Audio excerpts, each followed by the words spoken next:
Shalom, renungan kebenaran firman Tuhan hari ini terambil di dalam Injil Markus pasal 1 ayat 14 sampai dengan ayat yang ke-20. Judul renungan hari ini, bagaimana Anda akan menjawab panggilan Tuhan? Yesus memulai pelayanannya dengan menyerukan bahwa kerajaan Allah telah datang ke dunia. Meskipun beberapa orang bersikeras menyatakan bahwa Yesus tidak pernah mengaku sebagai Mesias, kita melihat bahwa Yohanes Pembaptis menyatakan Yesus sebagai Kristus, dan Yesus menyatakan bahwa kedatangannya adalah penggenapan nubuatan dan awal dari sesuatu yang baru, persis seperti apa yang dikatakan Mesias yang dijanjikan untuk dilakukan. Bacaan kita hari ini menceritakan bahwa Yesus mulai berkhotbah di Galilea. Sebagian besar dari kita belum pernah ke wilayah itu, dan tidak ada dari kita yang pernah ke sana pada zaman Yesus. Ini mungkin membuat kita percaya bahwa daerah itu adalah daerah terpencil yang jarang penduduknya.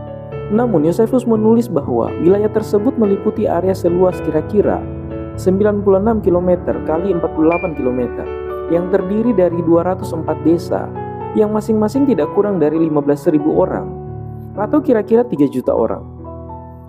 Saat Yesus memulai pelayanannya di bumi, Yesus tahu dia perlu melatih mereka yang akan membawa pekabaran Injil ke seluruh dunia dan mendirikan gereja baru dengan perjanjian baru. Dia tentu bisa memilih sejumlah orang. Hal itu bukan seolah-olah dia tidak memiliki orang yang ditetapkan dalam pelayanan untuk dipilih. Dia bisa memilih rabi, ahli Taurat, atau sejumlah pemimpin dari masyarakat. Sebaliknya, dia pergi ke pantai dan mencari garam dunia. Para murid adalah orang biasa yang dapat diajar dan dibentuk menjadi pemimpin yang kita kenal.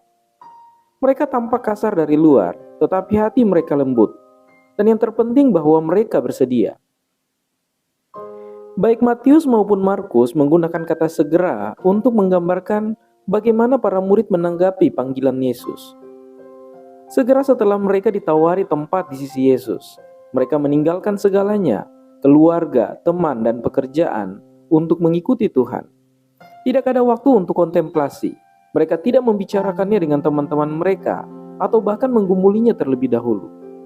Masing-masing dari mereka mengalami sesuatu dengan Yesus yang meyakinkan mereka bahwa dialah yang ditunggu-tunggu oleh dunia.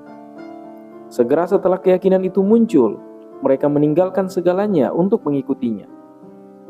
Sudahkah Anda mengalami Kristus? Apa yang telah Tuhan lakukan untuk menunjukkan kepada Anda kuasa tentang siapa Dia? Jika kita yakin bahwa Tuhan adalah seperti yang Yesus katakan, dan bahwa Yesus adalah Tuhan sekaligus Anak Allah, bagaimana kita bisa tetap di tempat kita sekarang?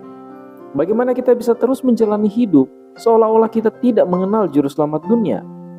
Iman kita harus memotivasi kita untuk bertindak segera. Apakah Anda mengikuti panggilan Tuhan? Atau Anda masih duduk di perahu Anda? Kiranya Tuhan Yesus menolong dan memberkati kita semua.